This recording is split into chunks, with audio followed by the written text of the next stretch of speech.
Hey everyone, welcome to 24 Point, where we talk about the tools, techniques, and trials of designing and developing software in the digital agency. Hey everyone, welcome to 24 Point. This is a new season for us, and we're going to take it in a little bit of a different direction this season. We wanted to do a series about working with an agency. I think a lot of people have questions about it and maybe have never worked with an agency or they're thinking about working with an agency. So we're going to take a few episodes here and talk through exactly what that's like. How do you choose an agency? What's it like to work with an agency? What does it cost to work with an agency? And more. So you need software. You probably have a website. Maybe it's your own marketing website. You might have a native app you need to work on, have be built. Maybe it's more complex software. And the immediate question that comes to mind is, do you build your own team or do you go hire somebody that can do it for you? Let's begin with the first question. Should I build a team? Probably not. There's a lot of reasons, but let's just start with three of the biggest ones. The first one's culture. If you don't have a technical leaning company or a technical founder on staff, it can be really hard to build an engineering culture into your team. And the same goes for design, right? You need those people kind of at the foundational level to make the culture work. Yeah, and you think about it, like some of the different companies we've worked at, like software guys get put in a corner or they get put in their own area or they're on their own like black room, dark room, like don't talk to them. And by nature, we have a little bit of an introverted culture. And sometimes that's hard to mesh with a very forward, facing company with different type of product needs. So the culture is an interesting point. And like Jeff hit, I think one of those other pieces that come up a lot is where you want to spend your time in developing that culture. And while it might take 3 to 6 months to hire people, making sure they actually work well together. I mean, we've known that can take years to get a good chemistry going with front end to back end to whoever is on that team. Absolutely. Another big point is risk, right? It's just very expensive, costly, long-term prospect to hire an engineering and or design team in your organization if they're not there already. And in a lot of cases, I feel like you'll be throwing your money away if you don't spend that time focusing on product. Like hiring and building out infrastructure is just very difficult. I think the other piece that people don't think about when it comes to risk is if that key person leaves, and usually if you build up around that one key person at a company, because you found and spend all the time finding that person, they leave, you're kind of up a creek. You're in trouble. And I think what an agency provides is oftentimes they have multiple people in the same discipline, same area, same level of experience. Yep. And so that risk can be decreased where you're not just one deep. I mean, We saw that just recently on a project of ours with a client of ours, great brand designer, was doing stuff. He unfortunately, decided to pursue something different in his career. And, fortunately for that client, we have another one who's already working on the client, work with them, and is already up to speed on the stuff. So risk is very, very important. Final point is your timeline, right? A lot of, when you get that bug and you know that you're going to build that product and it's time and you've got the funding in place, you don't want to wait 6 months. And trust me when I say that it will take you 6 months to a year to find and build a great engineering and design team and culture. You're not going to be able to just hit the ground running on your product in 3 days. So if you have a timeline that's got some pressure behind it, good agencies with a deep bench, they can get going in as little as 2 to 3 weeks, sometimes even days. Yeah, no, I think that's definitely a key thing. And your timeline may be pushed based off of how aggressive you need to be with that product getting to market. And so those are key variables. So pros of working with an agency. They're going to have skills and knowledge that you don't presently have. And they're going to know things that are going to happen during the life cycle of a product, a digital product that maybe you didn't see coming yet. They've been there.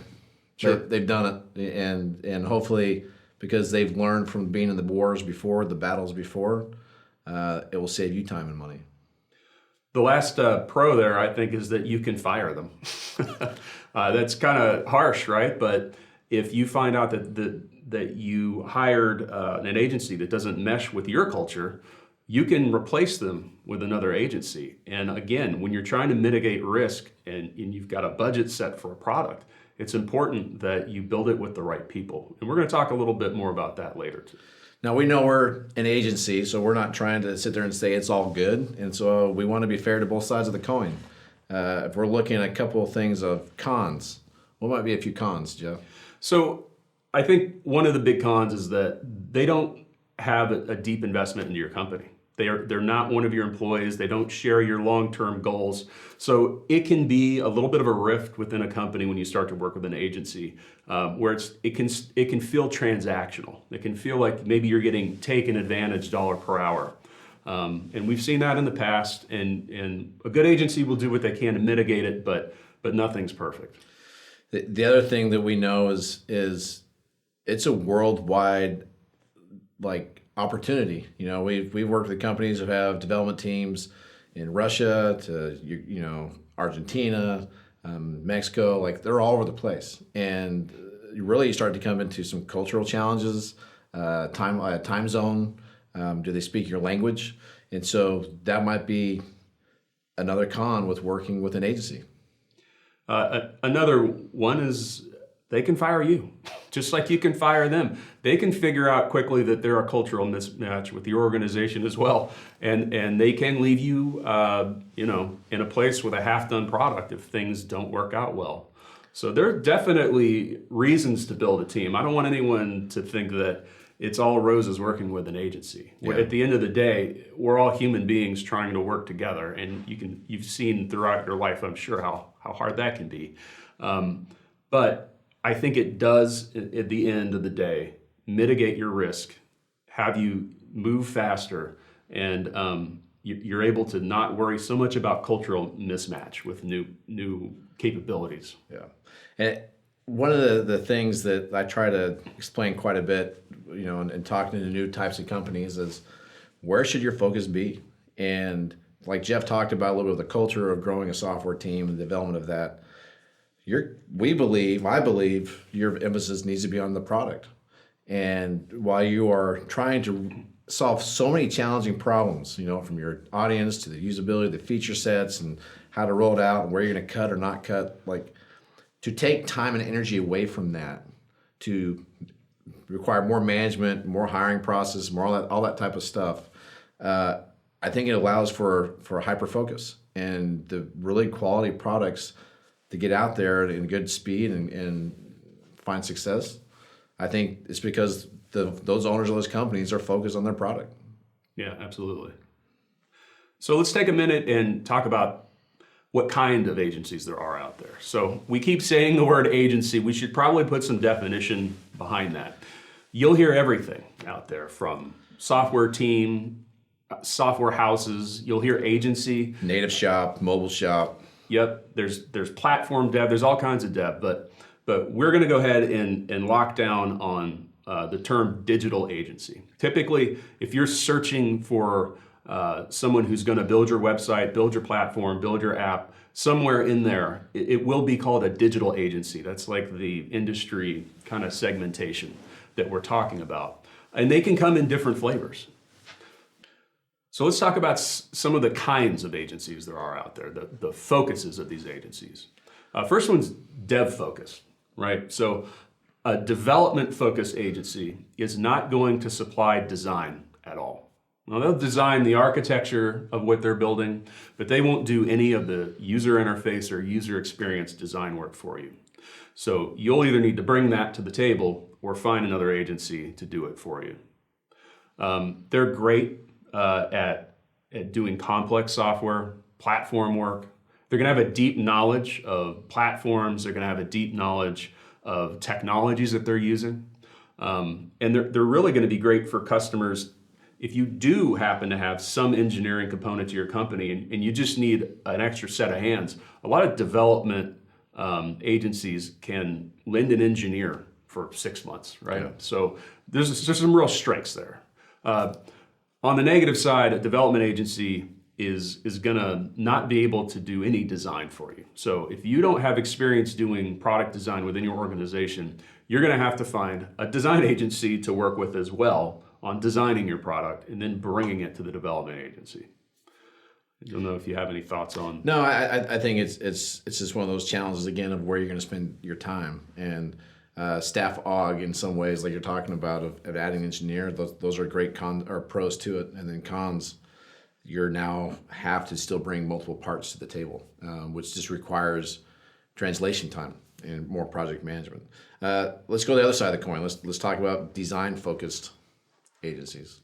You know, a lot of times you will get, again, the real good pros is you're going to find an expert in design, and you want to find people who are really great and find that in their wheelhouse. So UX, user experience, UI, those are high needs right now for great software. And the good thing about a design software company is typically their portfolio will convey what they do well, and you know you're going to get a certain style and aesthetic that's going to fit your need. What are some cons you think, Jeff? I think one of the big negative side of working with solely design-focused agencies is that they can design something that you're really responding to and is deep and wide and beautiful with a great user experience and a great user interface.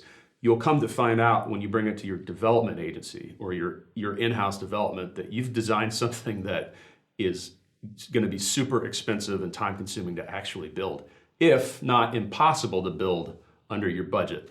So you really have to watch working with a design agency that's working to the standards of what you see out in the world. I mean, I don't know how many times somebody's come to us and said, I want the user experience level that people have in the Uber app, right? I love that people want that, but I don't think they realize how many people a day are working on the micro interactions within some of those applications that you're using that you love. So big con is designing something that you just simply can't build with your budget. Let's talk about our third option, and I think it's really looking at how do you find a combination of both of those. And when you're starting to find agencies to work with, sometimes it's hard to find these ones out there that are a size that you want to work with. But we call those a blended shop. Sure. Right?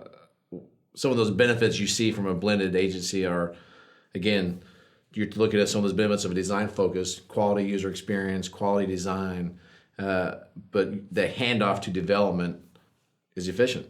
And those type of designers, I think, are a little bit of a different wheelhouse because they know how to make their developers happy. Software houses that have designers sitting next to the developers and understand how to make developers' life easier, they know that relationship's key because they want their stuff to work like they design it.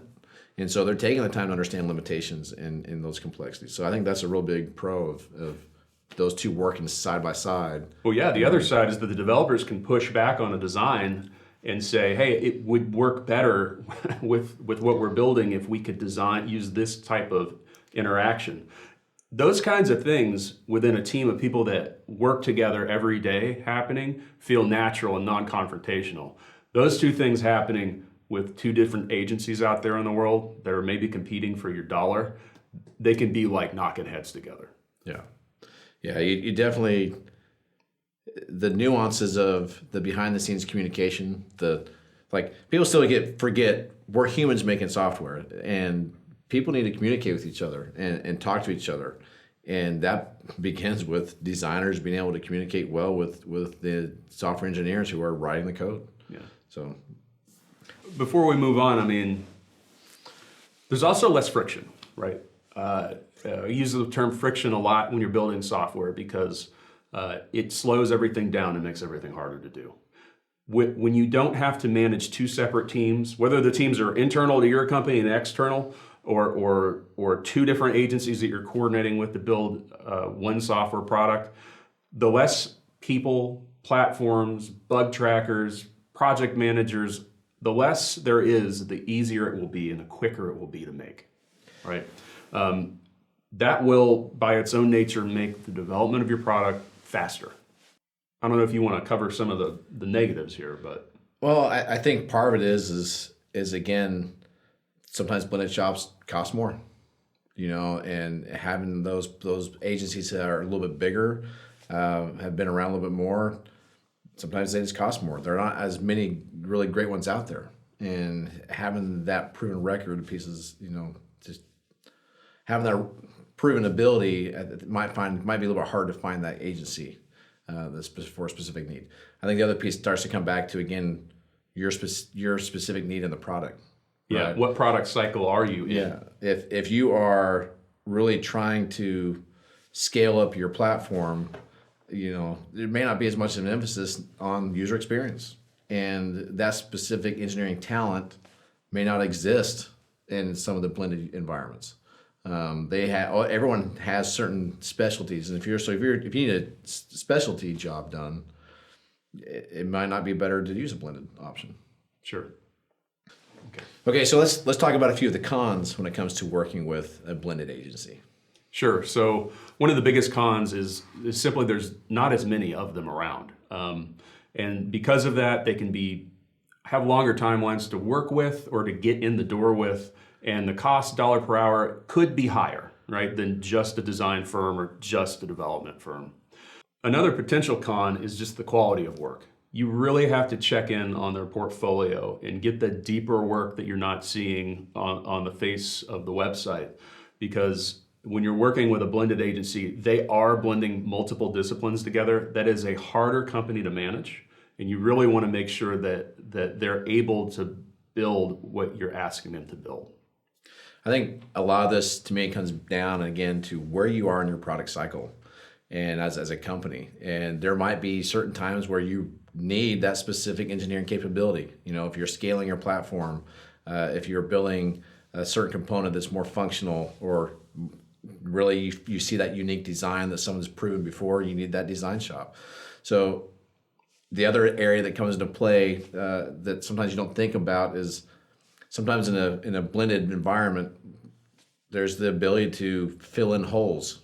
And when you're a startup or when you're trying to get a product out the door, there's gaps that have to be covered. Like, who's going to write the copy? Who's going to get the email template done that you didn't think about? Who's going to be able to, help you with your SEO strategy at the same time, make sure it's a clean, coding architecture. So those in between areas, a lot of times those blended environments will help scale up and scale down.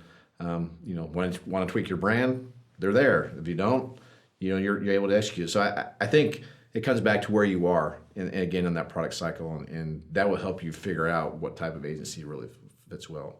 Yeah, and we're going to be developing a future episode on how to work with an agency, where we're going to cover those topics in depth. So that's pretty important, I think, once you get through this phase of choosing whether to engage with an agency, is then how you do it. Yeah, no, it's hard. I mean, we all know making software is challenging, and you have your own pressures, whether they're financial, timeline, product feasibility.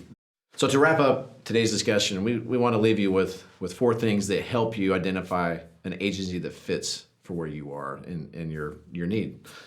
The first one really is understanding, like we talked about, understanding where you are in your product cycle, whether you're in the beginning, whether you're kind of rebuilding your product, scaling it, changing the branding, changing your audience, adding key features. Truly knowing where you are in that process will help you keep focused on developing that product. And an agency should help you stay aligned with that primary goal of yours.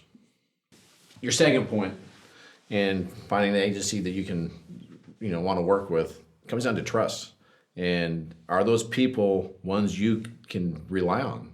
You're going to have lots of difficult conversations, lots of different challenges, and you need to know when you're in the trenches, they are going to be there and ship something of quality for you. And so how you find that and do that, we're going to talk about during some of the vetting processes in the future, but finding people you want to work with, building software and building products should be fun. It should be people you like to work with, and with a partner you want to be there to kind of rally you through it. But more importantly, you trust will get you there. Align with proven experience, right? Dig into the portfolio. A lot of agencies have the cobbler's shoes problem. The website might have 5 really well done, excellent case studies on it.